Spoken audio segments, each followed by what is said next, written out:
Chapter 5 from the Book of Fairy Tales, The Many Kingdoms. It had been a fortnight since Hades sent the odd sisters back to the Many Kingdoms, and in that time, Zeus's son Hercules was born. Hades didn't even know why he had bothered to go to the ridiculous and exceedingly tedious brat celebration. He was met with nothing but sideways glances from his estranged wife and awkward silences from the rest of the Olympians. This event was a spectacle for the ages. The Olympians were dressed in their usual finery, shining gold and fawning over that stupid brute of a baby. Hades knew he was going to grow up to be just like Zeus. Everyone had gone silent when Hades arrived, and didn't even bother to hide their disappointment that he was there, except for Zeus, who pretended all was well between them. His fakery was insulting, condescending, and belittling. Zeus made a big show of Hades' arrival and piled on the feigned platitudes, not to mention offhand insults and, naturally, jokes at Hades' expense. Everyone laughed, of course. Not that Zeus was particularly funny, but his Olympian sycophantic fools laughed at all of his jokes, even if they were always too on the nose.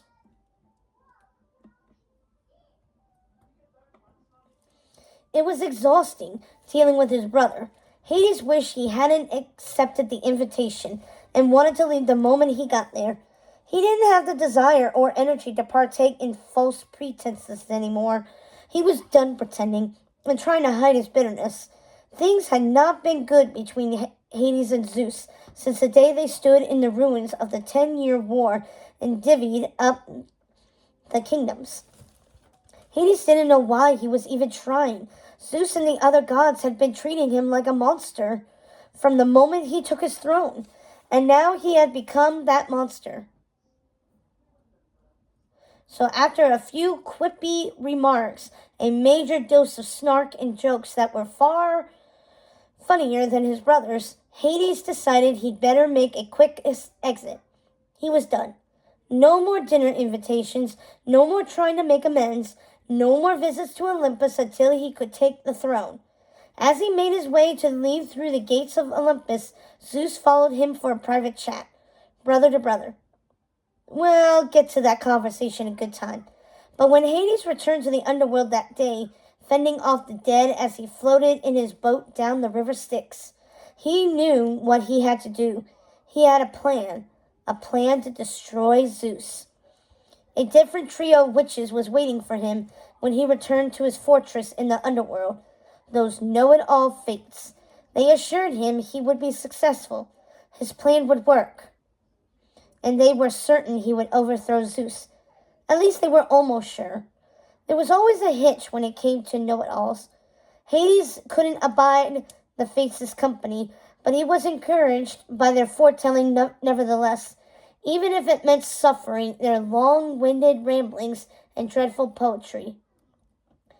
In 18 years, precisely, the planets will align ever so nicely.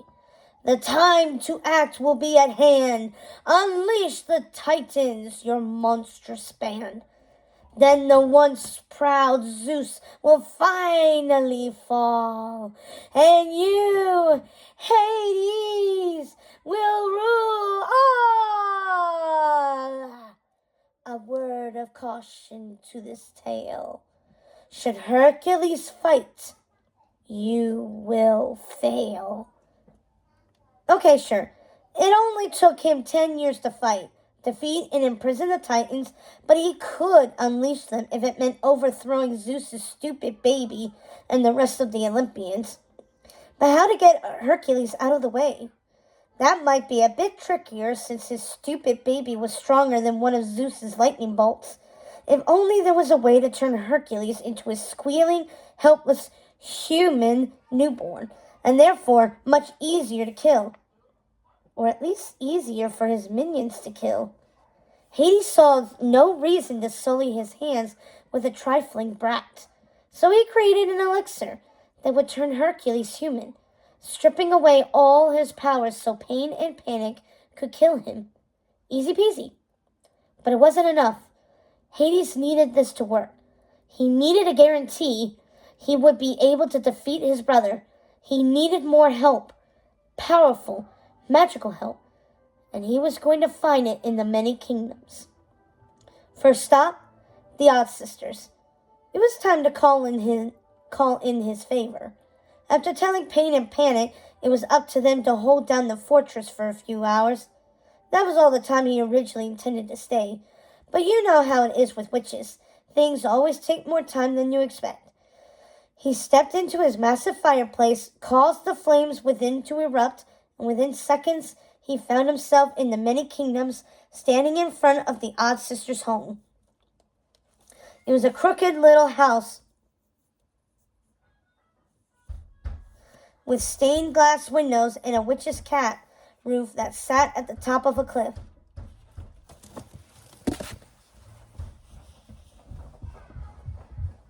Honey, open the door!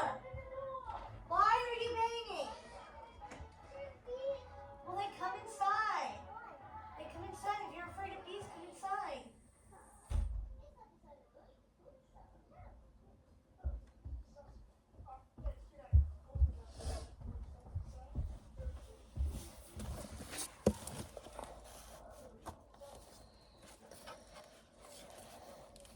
It was surrounded by a rose garden,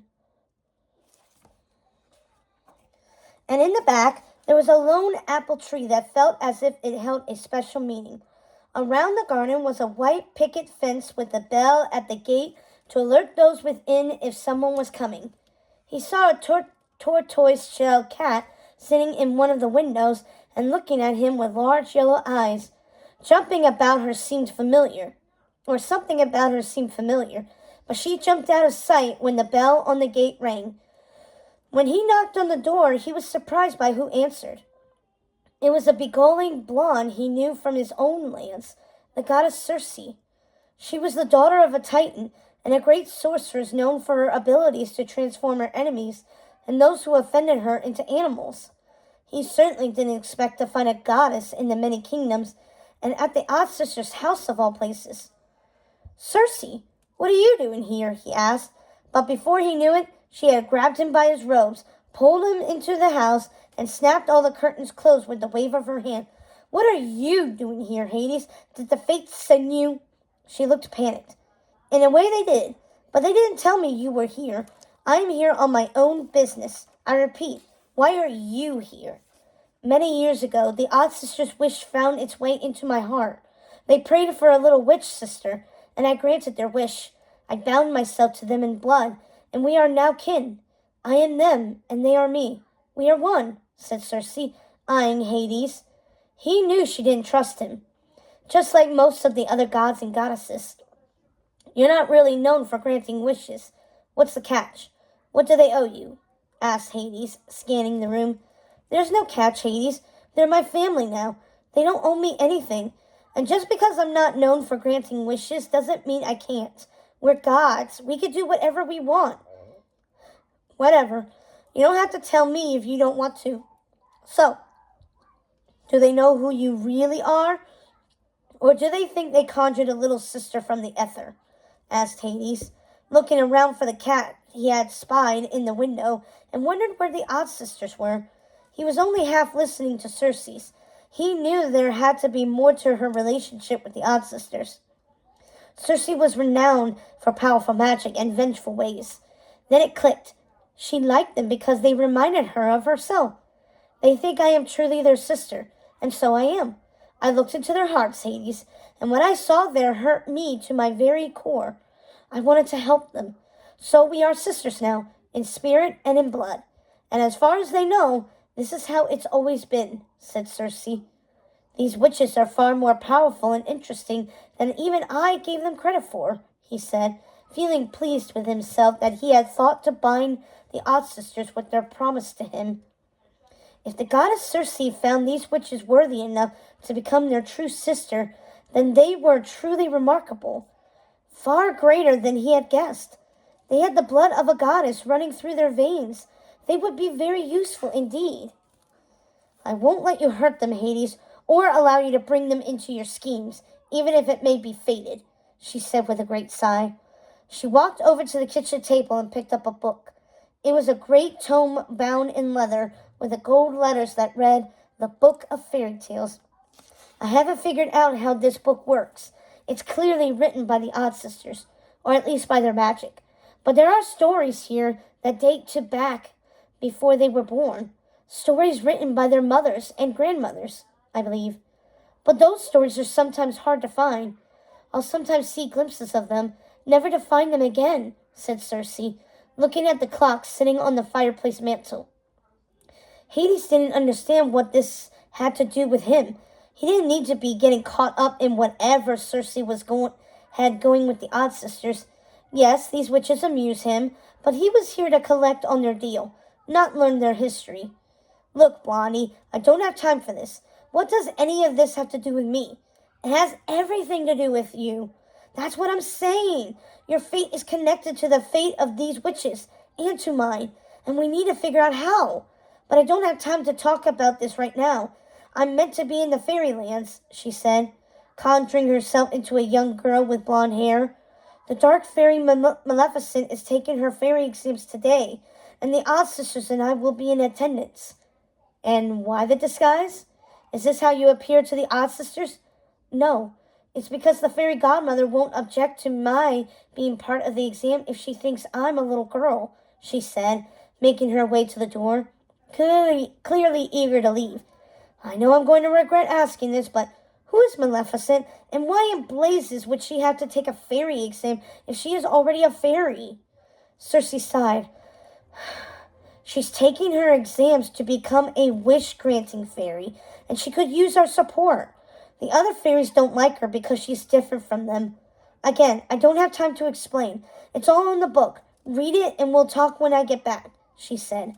But before she took her leave, she turned around, and even though she was in the shape of a little girl, all golden, cherubic, and filled with light, she had the most serious look on her face. If he were anyone other than the Lord of Darkness, he might have been intimidated. "I will not let you hurt my sisters, Hades, and I will do everything in my power to protect them. Everything," she said. Then she walked out the door.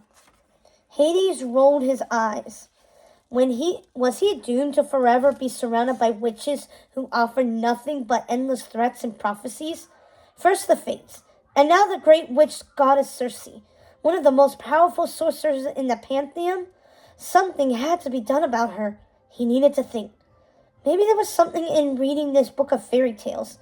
Maybe the answer to how the Odd Sisters could help seize power from Zeus was in those pages. So he decided to make himself a cup of tea, sit down at the Odd Sisters' kitchen table near the large round window, and read this book. The many kingdoms were more interesting than Hades had expected.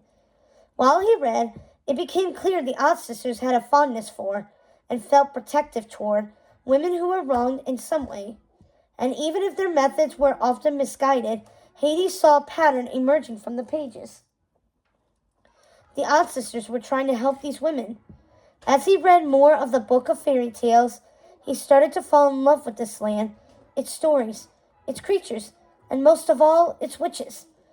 He saw many similarities between this realm and his own.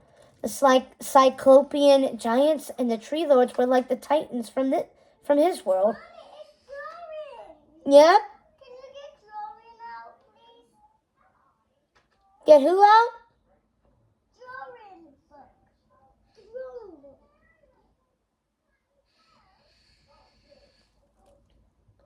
Yeah, give me a minute. The Odd Sisters were like the Fates, or perhaps even the fairies. And the fairies, when he thought about it, were like his family on Olympus, snooty and superior, always passing judgment and getting angry and uncomfortable with anyone who wasn't like them.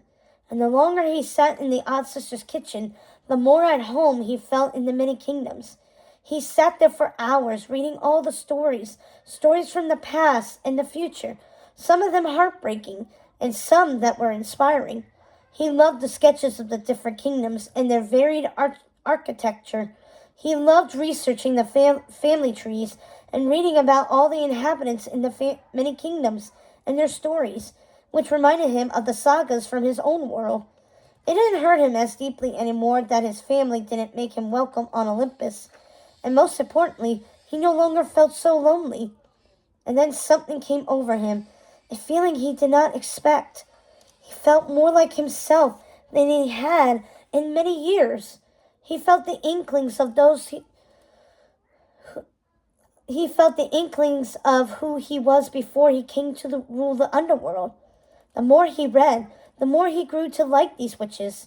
Their stories delighted Hades to no end, and they broke his heart. He was sure, as Circe suspected, that some of the stories were being kept from the Odd Sisters. So he read their stories voraciously, stories about the Odd Sisters' lives and their past that they didn't even know about, looking for ways in which they could help him.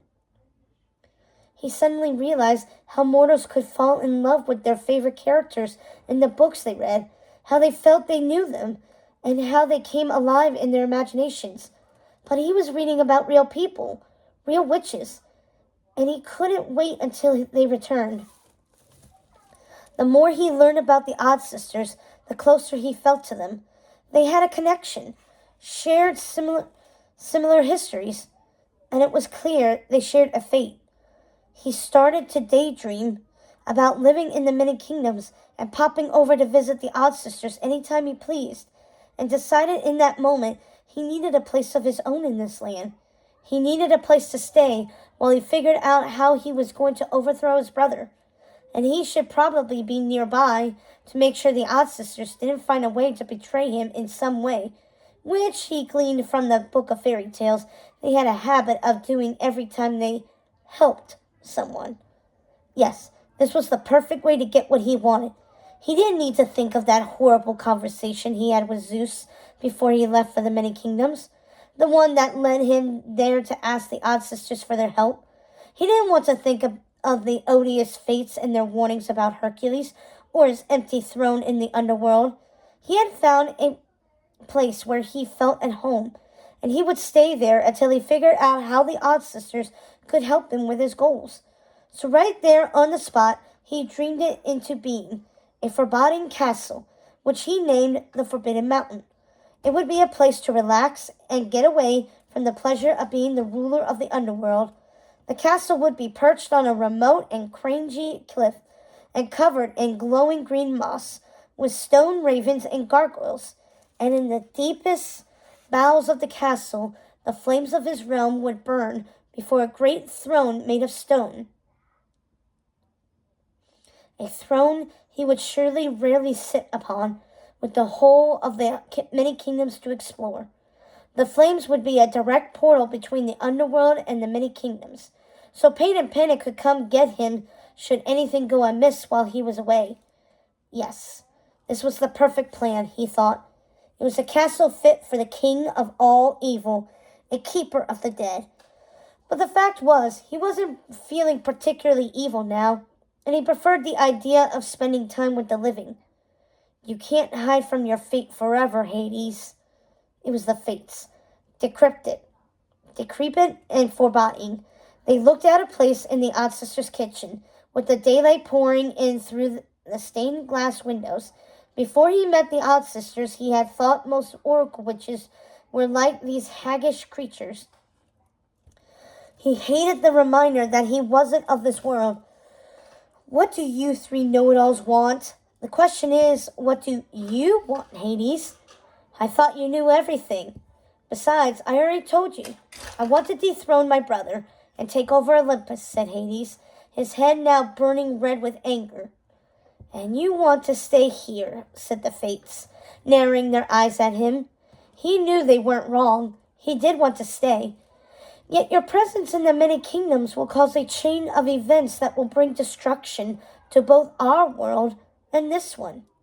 Did you know that when they were babes, your Odd Sisters were spirited away from the dead woods for fear of their formidable power, fear of the destruction their madness would cause, and through that act, they have been set on that very path of ruin and madness? I think I might have read something about that in this book, he said dismissively and continued. But what has that to do with me? It sounds like the Odd Sisters in these lands are doomed, or with or without me. I'm here to collect a favor. Simple as that. Then why did you build yourself a castle? There is no escaping fate, Hades. Not for the Odd Sisters, and not for you. These witches are like you. They will stop at nothing to achieve their goals, no matter who they destroy in the process. This was their fate from the moment their mothers sent them from the Deadwoods. The Odd Sisters will rip their souls asunder, all in the name of their dearest Circe. They will think they are helping, yet they will do nothing but destroy. And you will do the same if you choose to stay here, and not take your place where you belong. Then I will demand their mother take them back, and set the course right, one ruler of the dead to another. We'll avoid all the madness and destruction. Problem solved. Geez, am I the only critical thinker around here? If you've read the Book of Fairy Tales, then you know their mother had passed beyond the veil, and there's no reasoning with her.